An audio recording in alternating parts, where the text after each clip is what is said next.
Redemption Song, Bob Marley and the Wailers. The sea had seen too many chains. On the windward coast of an unnamed island, an old fisherman named Elias carved boats from driftwood and taught young ones to listen. Not just with ears, but with memory. His voice was husky with salt and thyme. Every evening, he sang the same song to the waves, the same that his grandfather sang after returning from exile, the same that once echoed through maroon camps hidden deep in the hills. "Emancipate yourselves from mental slavery," he whispered, not as sermon, but as invocation. Elias had lived through quiet wars, not with muskets, but with stolen names and burnt histories. His village bore scars of a plantation that once stood where cassava now grew wild. But something changed the year the red earth trembled, and a steel pan band from Kingston came floating on a raft of rhythm and revolution. They sang not just to entertain, but to awaken. That night, the villagers danced barefoot on sand, under moonlight too bright to lie. The next day, Elias burned the colonial maps and began drawing new ones with the children, maps that showed rivers named by their ancestors and paths of stars their foremothers once followed. When Elias passed, the village carved his name into a tree, and beneath it, the words, "Old pirates, yes, they rob I, but we are not for sale." His song lived on in the wind.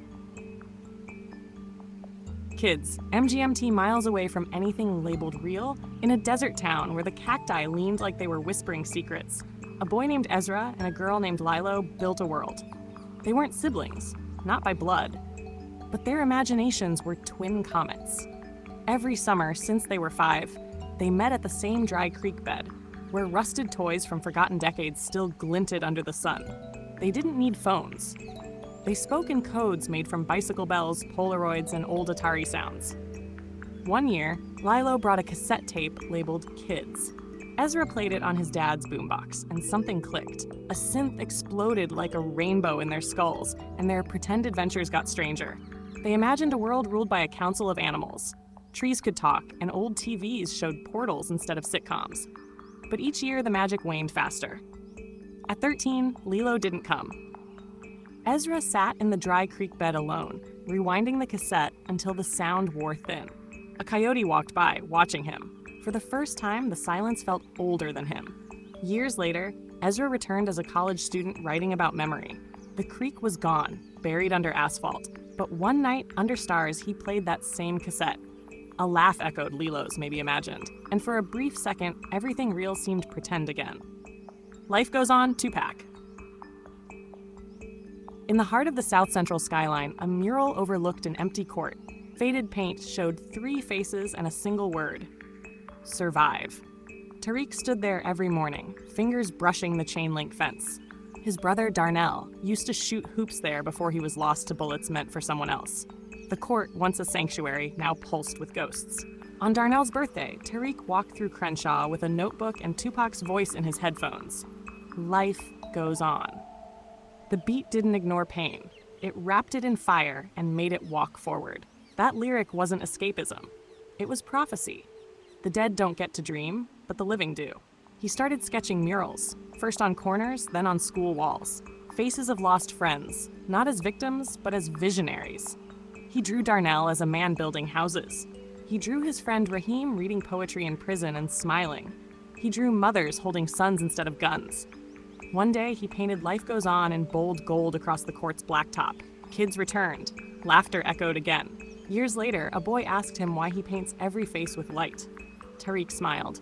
"Because they deserve to live here," he said, tapping his chest, "as long as I do."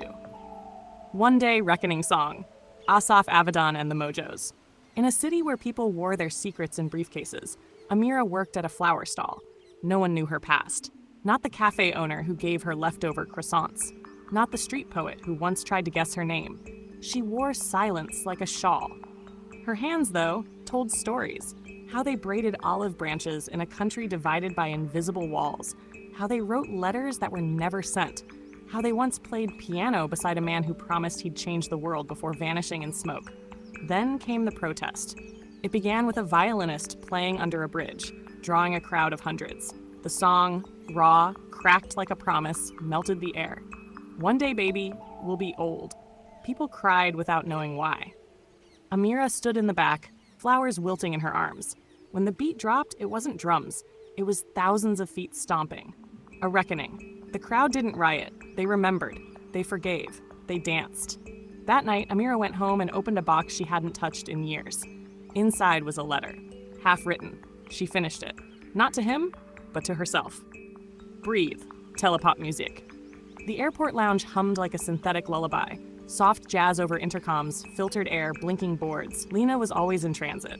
Cities were just charging ports. She lived out of a suitcase, chasing contracts and connections that vanished the moment planes landed. One night in Tokyo, sleep-deprived and flickering like a bad signal, she stepped outside. Neon spilled across wet pavement. A boy in a yellow raincoat danced to music no one else could hear. He held out one earbud. The song was slow, haunting. A woman's voice repeating, "Just breathe." No urgency, just presence. They didn't talk, just listened. Lena stayed an extra day, the first time in years. She walked through parks without directions, bought a book in a language she didn't speak, slept without setting alarms. The next flight she missed on purpose. That song lived in her earbuds now. Every time her world frayed, she'd press play and let it stitch her back together, one breath at a time.